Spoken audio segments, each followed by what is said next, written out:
Last year's iPad Pro range brought significant changes to the flagship iPad Duo, as well as an upgraded mini LED display on the 12.9-inch model.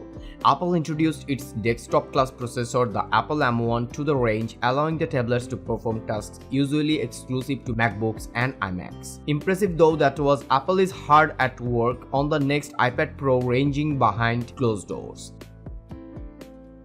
With the iPad Pro 2021 now around a year old, Apple is expected to release an update soon, though not as soon as some might hope. It's not quite as clear-cut as the Apple Watch or iPhone, which tend to launch in September every year, but there is a vague first half of the year schedule over the past few years. However, it looks like the trend is set to change in 2022, with no mention of the iPad Pro at Apple's March 2022 event. Instead, it focused on the iPad Air 5, iPhone SE 3 and new Mac Studio, with Apple's Pro range set to take center stage later in the year.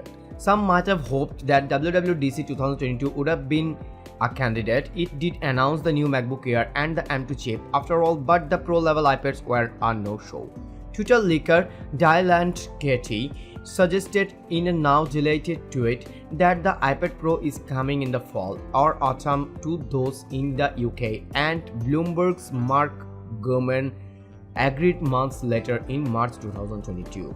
Speaking in his Power On newsletter, Gurman suggests that the launch will take place between September and November this year, mirroring the 16 to 18-month gap that Apple tends to follow for its Pro releases, aside from the 2021 update that is. Interestingly, a report from Bloomberg in early August suggests that for the first time ever, the release of iPad OS 16 have been delayed from its usual September release to October. Bloomberg sources believe it's to coincide with the release of new iPad hardware, which is all but confirmed to be the new iPad Pro range, lending more weight to an October reveal. Following on from this, 9 to 5 Mac sources also confirmed an iPad-themed event taking place sometime in October, specially mentioning the reveal of 2 new models of iPad Pro and the new 10th generation iPad.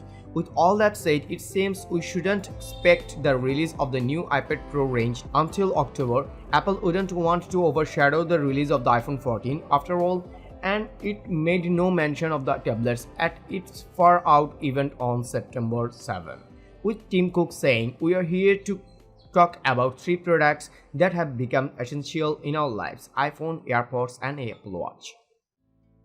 One of the most prevalent rumors right now is arguably one of the most obvious. The 11-inch iPad Pro 2022 is expected to match the 12.9-inch model's mini LED display. After missing out on the tech in the 2021 range, the news comes from the eerily accurate Ming-Chi Kuo, suggesting in a July 2021 note to investors that the iPad Pro 11-inch and MacBook Air will both get the mini LED upgrade in 2022. Twitter leaker Dylan Katie also believes that mini LED will be present on both models, stating that all iPad Pro models will have a mini LED display in a late January 2022 tweet. As we have seen from the iPad Pro 12.9-inch 2021, the upgraded display tech is a huge step forward from the standard LCD display used by previous generation tablets. It allows more control over contrast with truly inky blacks, produces vibrant colors, and is impressively bright too. In fact, the tech advisor editor Jim Martin describes the mini LED display as phenomenal in his 4.5-star iPad Pro 12.9-inch 2021 review. The under-display Face ID is a little more out there, and chances are it won't be on the 2022 model. But there are rumors that Apple could be bringing under-display camera and Face ID technology to the iPad Pro before it makes its debut on the iPhone. Speaking on a July 2022 episode of the Mac Rumors show, display analyst Ross Young suggests that it's possible that under-display Face ID could appear on an iPad before an iPhone, due mainly to the technology being easier to introduce under a larger display with a smaller pixel density. He also notes that it's more feasible simply because there are few iPads manufactured than iPhones, making it easier to introduce and scale over time. Young is confident about the tech too, suggesting it could make an appearance in an iPad as early as next year, well before the 2026 model of iPhone Young currently believes will be the first to sport the under-display tech. That's all for today. Thank you for watching. If you like the video, feel free to share it with your friends and keep watching Review Arena to get your top-notch day-to-day commodities news.